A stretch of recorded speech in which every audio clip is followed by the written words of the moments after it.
organize a lab, or maybe also having artists from Egypt to be trained to perform for autistic children. احنا بدعم من المجلس الثقافي البريطاني قدرنا نجيب فرقة بامبوزل مهرجان حكاوي الدولي لفنون الأطفال، ومهم إن احنا نبقى عارفين إن دي البداية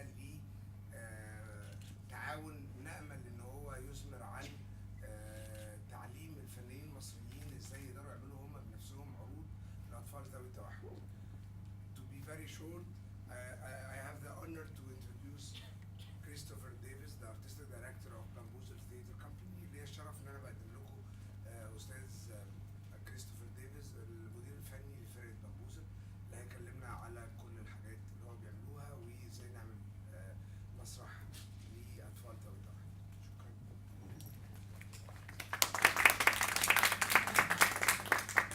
Thank you. On Tuesday morning at the Bibliotheca in Alexandria, we met Nabeen, a girl, I don't know, in her teens, and when she came in to the space she was quite nervous, and over the period of half an hour, 40 minutes, she relaxed and engaged very closely with the actors and the offers, and when they started to sing, we sing at the end of the show, we sing what we call a goodbye song, personally to each child. When the team started to sing to the first child, Nabeen, I guess, registered that this was the end, and she stood up out of her chair and kind of began to go back as if she was going to walk back to her teachers, her parents, whoever her else. And she stood there not knowing quite what, it looked as if she didn't know quite what to do. She was hesitant, puzzled. And none of her staff did anything, which allowed her to be puzzled. And it gave her time to make her own decision about what to do next. And her decision was to turn around and sit down in her seat again. That's an illustration of a child on the autistic spectrum being given space and time to make her own decisions. And she sat down. The song came around to her, and at the end of the show, she went at the appropriate time. She was allowed to grow. She was allowed to realize that actually, I can cope. I don't need someone to come and tell me what to do every 2 minutes. And there are a lot of assumptions made around kids on the autistic spectrum, kids with special needs, that they need more help than they actually do.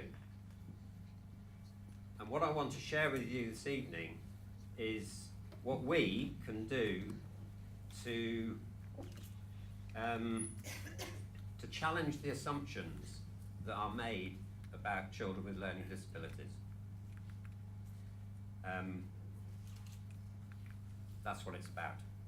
Before I get into it, I'd like to say what a festival this is. Are you enjoying it? This is the first time Bamboozle's been to Egypt, been to Cairo, been to the festival, and we're absolutely delighted to be able to share our work with you. Well, actually, let's check. How many of you have seen Storm, the show, our show? Quite a lot, but not everyone. Okay. Can I also check, how many of you, in one way or another, work with autism? It might be on a one-to-one as a teacher, it might be as a performer, it might be as an administrator, it might be as a volunteer. Who comes into contact with autism in their life? Okay, quite a lot of people. We went to the pyramids on, where did we go? Yesterday morning, Friday morning. You know, you see, there are images of certain wonders of the world, if you like, and certain things which you see over and over and over again, and then you get there and is that it? The pyramids do not disappoint. Certainly didn't disappoint me. And the thing that interests me, interests us, we've been talking about it, is that quite a bit is known about the pyramids, but there's an awful lot that isn't known. Is that right? Is that your experience? You know, how did they do that? And there are lots of theories about they did it like this. When I was, I used to teach in primary school, and when I was teaching, there were great books by Usborne. They were brilliantly illustrated books. And so what we read and what those kids learned, done by slaves. We've been with Gladys this week, so that's been scotched. But there are lots of theories. Everyone has a theory about how it happened, and the theories change as discoveries are made. It's a bit like autism.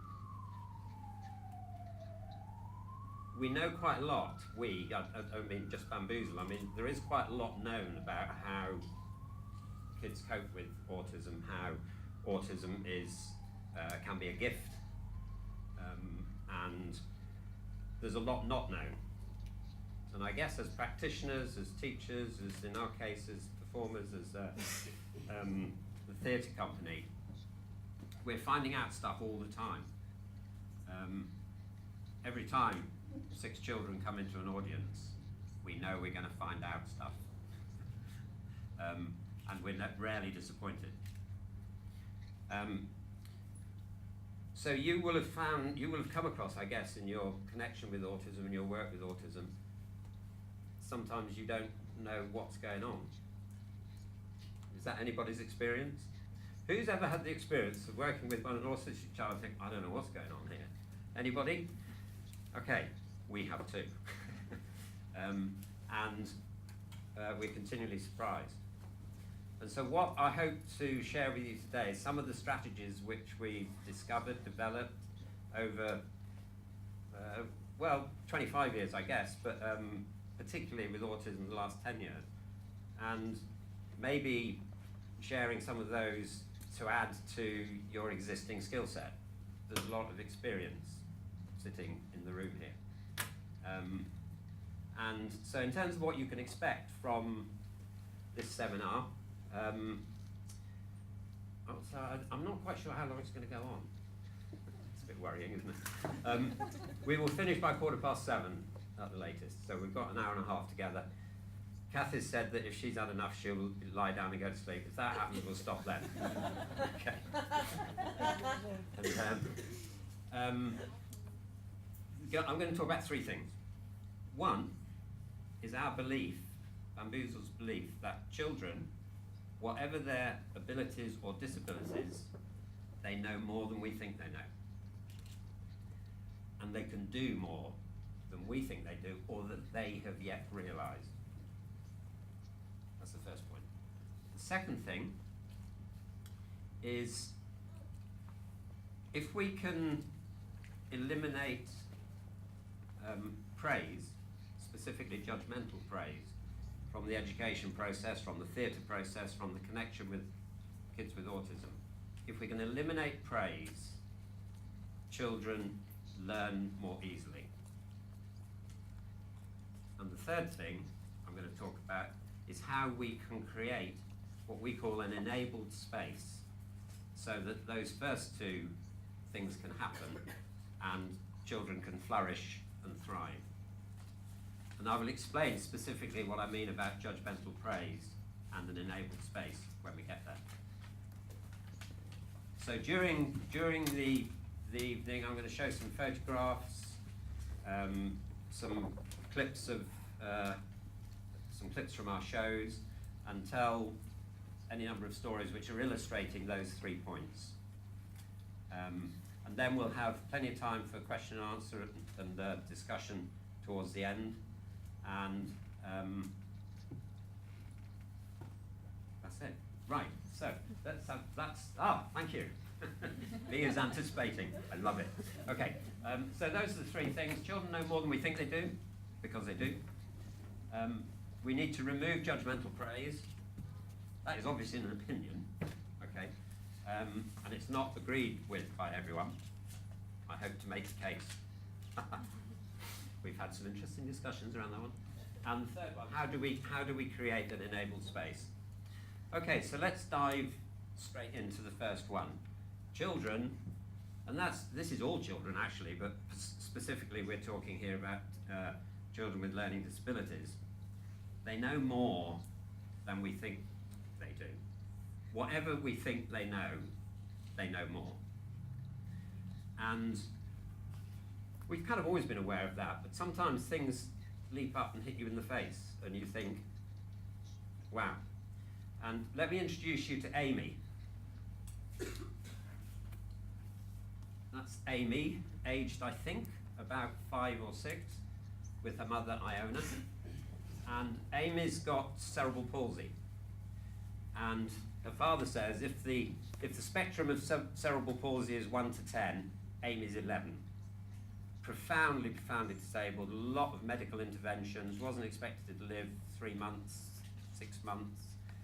There was a medical negligence at birth, so Iona and Neil got a settlement, well, Amy got a settlement of an amount of money which would take her through till she was 10, because she wasn't going to live that long. So when she got to 10, they had to go through the whole courts again, and make the case again. I don't know how, I think they've got it till 20 now, she's now 16. Amy has that expression on her face pretty much all the time. It doesn't change. She's really difficult to read. To the extent that one time her parents knew something was wrong, they didn't know what. She was expressing some discomfort in the way that she could. A month later, she'd got a broken leg. That's how difficult she is to read. What they're doing there is, as you can see, they're having a messy time in mud. And we were doing a 3-day residency with Amy and her family, and 6 families with a profoundly disabled child like Amy, and their non-disabled siblings. And we're going on a bear hunt. Does anyone know that book? If you don't, I recommend, if you work with special needs, I recommend it. It's a multi-sensory delight. So you can mess around in mud and have they're getting a massage with mud that people pay pounds and pounds for, getting it for free. And so we'd done the squishy squashy mud, we'd gone through the, no, it's not, it's squishy swashy grass, thank you. What's the mud? I don't know. Anyway, squelchy squirchy mud. And so we'd spent we spent 2.5 days doing this, always aware that, because it's a bear hunt, always aware that somewhere down the along the story, we're going to encounter the bear, and we could hear it growling and rumbling. And on the 3rd afternoon, we could hear the bear over there in amongst what might be a cave. And the children, that's Amy was in her mother's arms, in Iona's arms, and her brother was sitting on a bean bag, and the kids were kind of around. And I said to the kids, because we could hear the bear, I said to the kids, who would like to go and have a look? And, sorry, I probably shouldn't whisper. Can you? I'll speak up.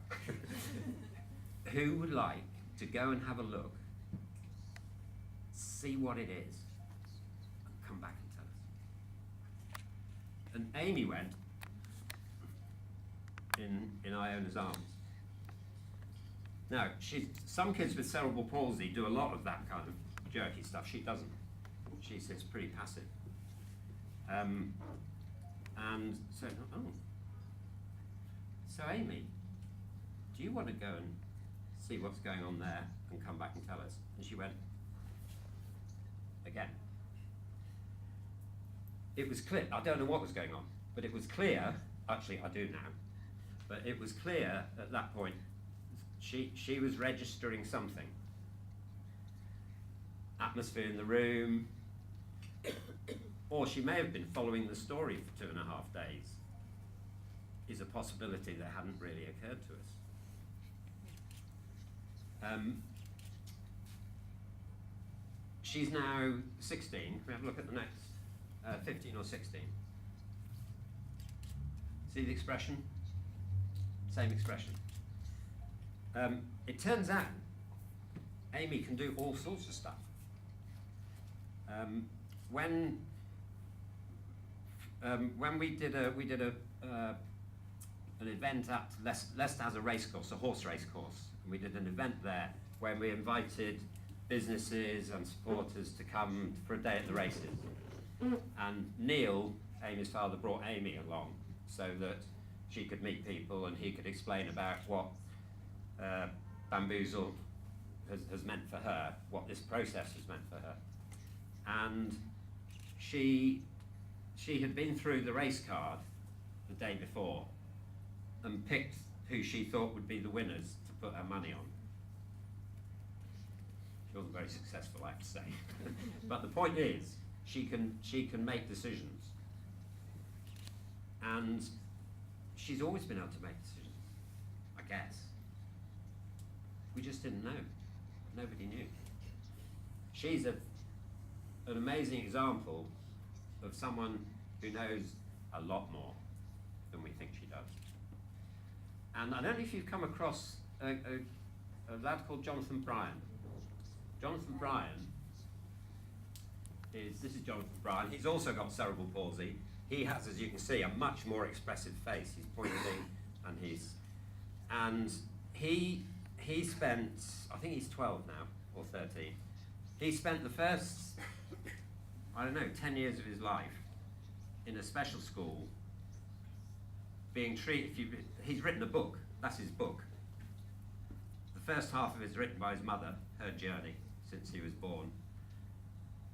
He had a head injury through a car crash while she was pregnant. And her mother's always known there's something more than meets the eye there. And she has spent all his early years reading to him and reading to him and reading to him. Children's books and then older children's books. And it turns out he's a phenomenal writer. He's written that book, I Can Write. And I've read it. It's got prose that any one of us in this room would be delighted to be able to write. And a teacher and his mother worked out a way, he doesn't speak, worked out a way for him to choose letters and look, he uses it by an eye. It's not a Amy now has a computer with a screen and she can look at the page she wants, so she can surf the internet, but it's called eye gaze technology. She looks, and you've probably heard of it. He doesn't. He's got a board with letters on it. So he's written that book one letter at a time. And if you Google him, I've seen footage of kids in his class. He's now not at a special school. Kids in his class doing this with him as well. And he's started a charity to say, teach us too. That all kids with learning disabilities want to be taught too. He can read and write. Iona read it to Amy and said, do you want to learn to read? Now, Amy's life was changed when they worked out a yes and no for her. So she has one blink is yes, two blinks is no. I'm doing it. I don't know why I'm doing it. I think you probably know what one blink and two blink looks like. Anyway, so I'll give you a visual aid as well. It is multi-sensory after all. And Amy was blinking like when her mother asked her if she wanted to learn to read. So I went on the course and is teaching her to read. Amy can read. When we were doing Going on a Bear Hunt, that was not, even we who work in this all the time, didn't even remotely occur to me that she would be able to read. So all of us, I guess, who come across kids with learning disabilities, kids on the autistic spectrum, is never underestimate what is possible. We met a girl called Annan in Shanghai when we were there with Storm, actually, and this is her. Annan's the one in red with her back to us. Before we look at her seeing the show, as you know, those who've seen the show, we do a briefing for parents, teachers, any adults who are going to be in the room. We like to brief them so that they know what we want them not to do or to do. And when briefing the parents, I explained that we'd like the parents to allow the children to sit near and for them to sit back and just be like passive positive. And as we went from where we'd briefed them through to the performance space, her father, who spoke some English, because I speak as much Mandarin as I do Arabic, he said, she's very unsteady on her feet. And she was wobbling all over the place. And so I might need to be with her. So I said, of course, if that's, you know, if she's in danger of falling over and you need to be with her, then obviously be with her. We got into space and we had some benches, he took her to the bench, she sat down on the bench, and her parents sat at the back. She then spent, we'll just have a look, she then spent the 40 minutes of the show, and those that have seen the show will recognise the bit with the birds just coming up, and not too fast, and there she is. She's standing up all the time, and you can't, obviously, stills you can't see, but she'd be standing here, say, and she'd go to move to there, and you'd think she was going to go, but her parents were very courageous. They'd never done this before. They allowed it to happen. And it was easy for us, because we kind of just allowed it to happen, because we didn't know what she was like. Turns out neither did her parents. If we go on to the next one, that's the bit leaning on the drum. If there was something to lean on, she'd come and lean on the drum. Still there. Okay, so she spent the 40 minutes, which was great. She engaged a lot, and was that a big deal? That was a big deal. Her father said it was the first time he and his wife had seen her being herself, ever.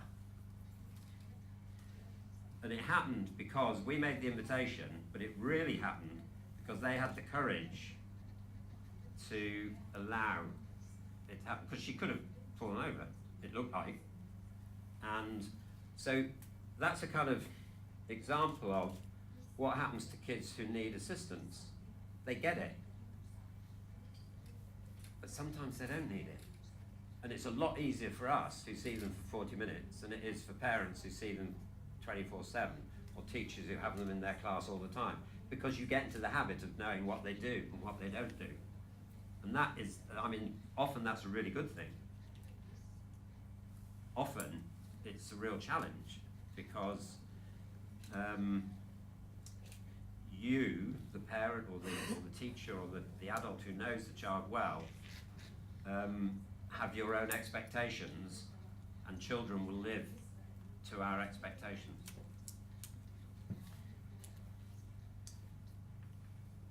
About 10 years ago, 11 years ago, 2008, we worked with the National Theatre in London on the show called Warhorse, which we felt we were really lucky to be in there at the beginning, working with that company. And the National got us in because they wanted to make the show more accessible for learning disabled children. So we did week-long residencies in London schools with children, and then the children then went and saw the show. And Warhorse, I don't know, it's 2.5 hours, it's a big show, and for some kids, some of the kids that we've had in today, it's not appropriate to go and sit and watch for 2.5 hours. So we asked if we could have a day on the stage with some of the puppets and the actors, so that the children had as long as they needed to interact with the puppets, which we'll see one or two in a minute. And in one of these residencies in the school, the staff were really concerned about a lad. I think the next picture is he. And because he is on the autistic spectrum. And when he when he got, if he were to get upset or in somewhere new, he could become quite a challenge, could become quite violent, striking out. And they were keen not to bring him. No, that's not true. They were keen to bring him, but concerned about whether they should or not. Anyway, they brought him for the week. And one of the things about children with autism, which we're often told, and is in some places accepted wisdom, is that they can't you're right. They can't put themselves in another person's shoes. They can't empathise with other people's situation. Is a very common thought about people with autism. And in the week-long residency, we had a story. The story was, the horse you see there, the horse's head you see there, is a multi-sensory one. The actor has tubes back from the horse's mouth, and the actor can blow through. Because you know, with horses, or at least for me, two things that strike me with horses. One is the softness of their muzzle, and the other is their breath. And so we've got the muzzle is very soft in its breath, so it's a kind of multi-sensory horse. And it's made with open withes, so that it looks like, not the same as, but looks like the horse puppets in Warhorse. So the story in the week-long residency was this horse got drafted by the army, went off to war, and pulled field guns and things, and then the owner of the horse, who was a boy, went to try and get it back, try and find him and bring it back. It's the same story as Warhorse. And towards the end of the week, we got all the children, about 20, 25 children, teenagers, sitting around on the floor, and the horse was over in a stable here, and I can't remember his name. The lad was standing by the horse, and it was a kind of a stop in the action. We were talking about something we needed to do, and he was standing by the horse on his own, couldn't be heard by anyone. And he said to the horse, the puppeteer heard him. He said to the horse, "Don't worry, we'll get you out of here." So kids can empathise, kids can follow a drama, kids can, even if we don't think they can. Now, some kids might not be able to, but we need to open the possibility for them.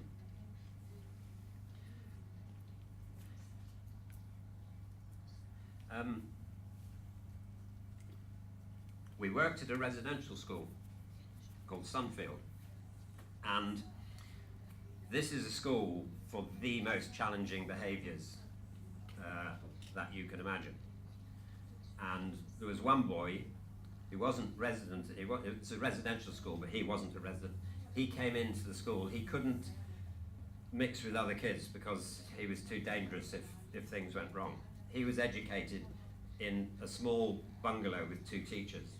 It was that kind of level we're talking about. There was a girl in one of the classes who they wanted us to work with.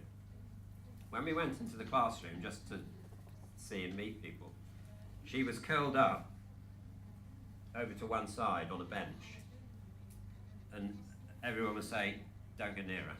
She's not having a good day, and she'll lash out. And if she lashes out, she lashes out." So there was a lot of anxiety around her, understandably, because staff had been hurt, other kids get hurt. It's very challenging. And eventually, she was in a room with us, and we had 3 kids, some staff, and 3 of the Bamboozle team.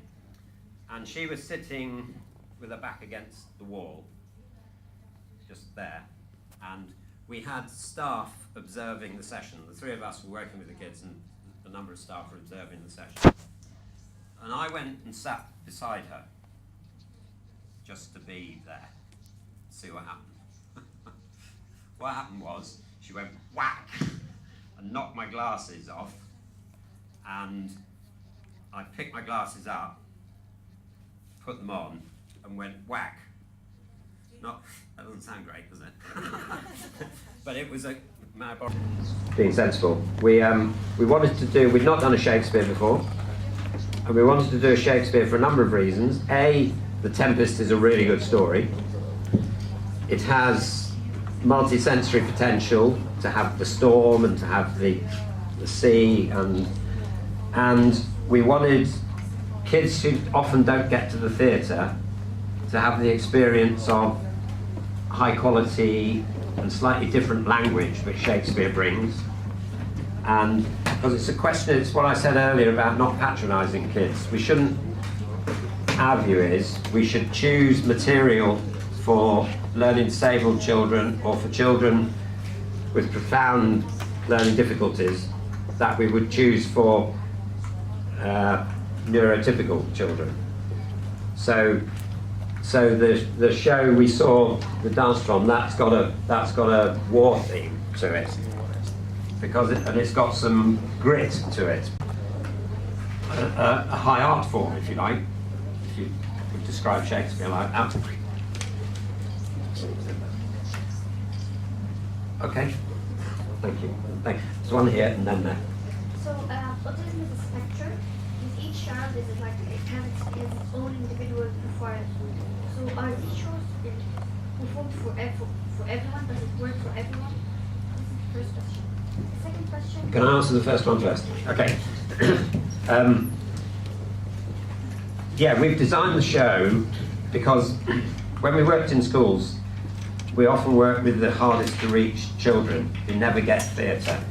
And so when we were deciding to make theatre specifically for kids on the autistic spectrum, we wanted it to be for the whole spectrum, which, as you say, is very wide. So if they are the hardest to reach end, we would only have 4 children at a time, because the 4 actors can then, it's easier to cope. So yes, it's made for anyone on the spectrum. Okay, and the second question? Can you have 2, because then we're going to go there. So, You're lucky to have 2. so we can say it's a sort of art therapy. Can we call it like this? You could. There is a therapeutic feel to some of our work. We're not therapists. There are a couple of people in the company who are qualified therapists. We're not a therapy company, but there is a therapeutic side to it. I acknowledge that. Okay. So yes. Can I go there? Because I know we أنا بشكر حضرتك طبعا في البداية وبعد كده. بس أنا في نقطة في قصة التعزيز اللي حضرتك اتكلمت فيها، إن أنا اتعلمتها إن دي بتخلي الطفل يتفاعل معايا، وأنا بعمل دراسات عليا عن التوحد وعن الأطفال ذوي الاحتياجات. اتعلمنا كده في الجامعة إن لازم أستخدم التعزيز المادي والمعنوي في البداية، وبعدين ببتدي أسحبه لما الطفل يبتدي يتفاعل معايا أو يبقى قابل للتدريب. هو ده اللي أنا اتعلمته. فحضرتك اديتني فكرة جديدة، أنا أكيد يعني هحاول إن أنا أستخدمها وأشوف نتيجتها عاملة إزاي. فأنا عايزة أقول لحضرتك، هل هو دي فعلا أبحاث عن قصة التعزيز؟ لأن أنا درستها. Okay? Got it. Yeah, we go against the grain here. Almost all education training says you've got to praise people, praise people, praise people. I don't think it works for some of the reasons I've given.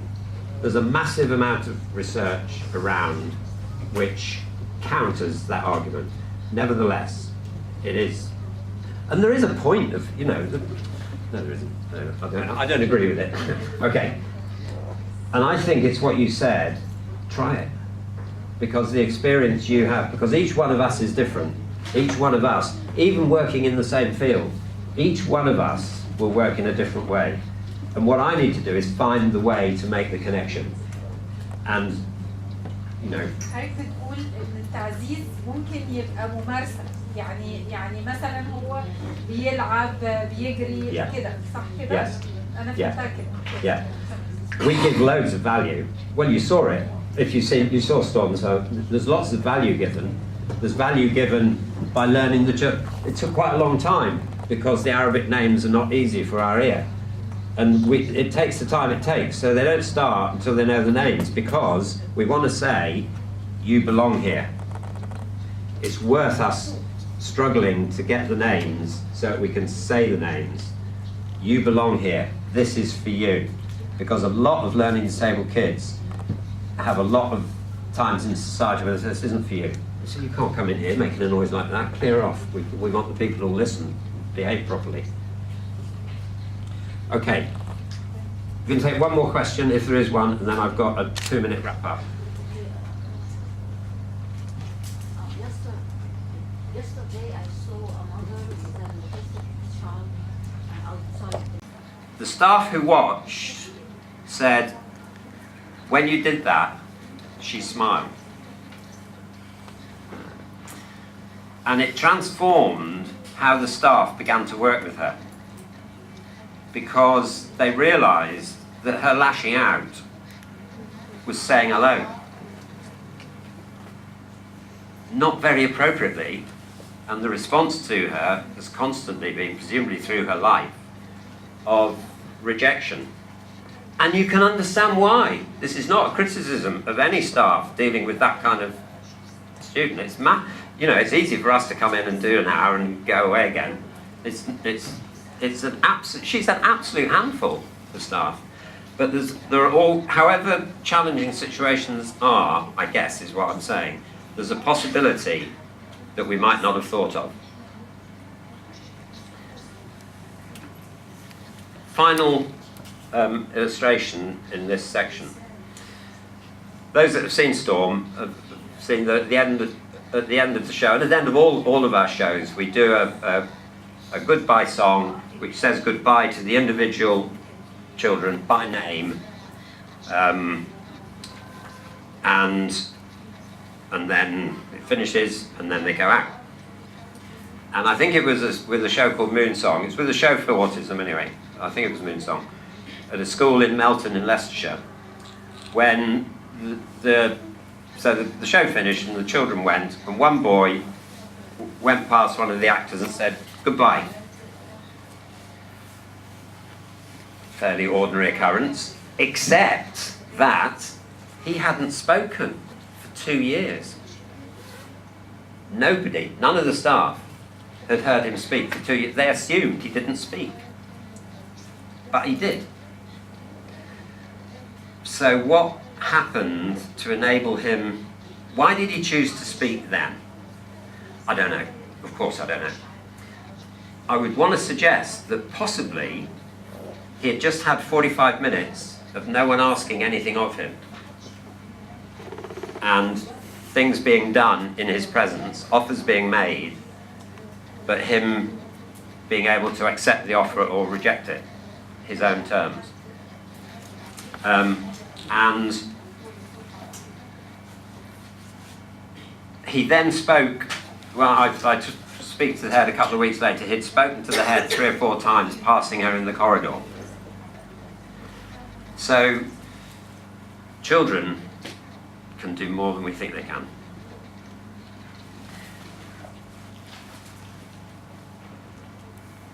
Okay, I'm going to move on to the second part, which is that, in our view, in my view, we need to get rid of the notion of praising children.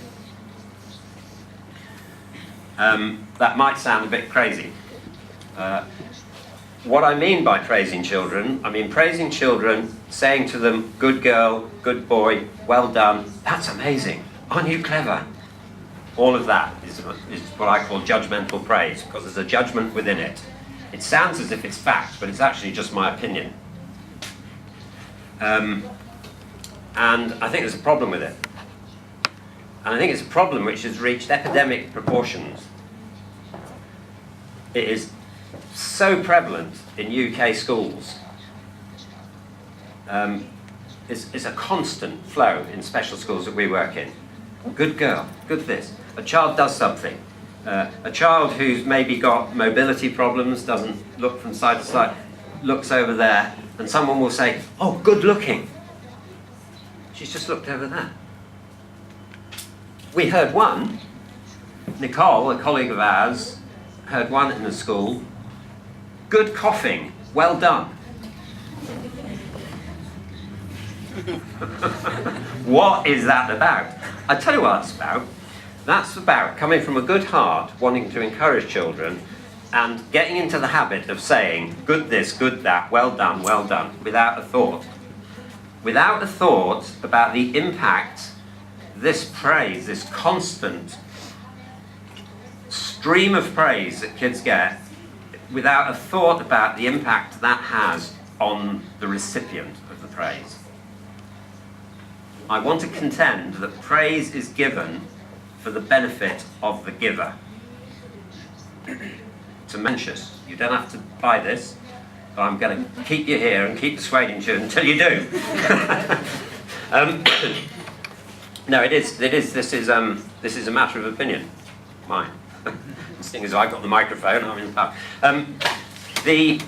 The thing with praise is that not just verbal praise like that. The giving of rewards. I don't know what the education system is like in Egypt. If I had to guess, I would guess it's very similar to the UK, to the US, to China, Australia, Singapore, throughout the world. It is predicated on, you do this and you'll get that. You get this right, and if you're a young child, you get a smiley face sticker. Or you get a merit point. Or, if you're very lucky, you get a Ferrari. That's not just a joke. I think it's a problem because it does a number of things. It diminishes children's self-esteem. So Nabeen, back at the beginning, go. Nadine, no, it wasn't Nadine. You'll know, Naveen, okay. She was allowed, her self-esteem will have raised during that moment in that show because everyone else left her alone.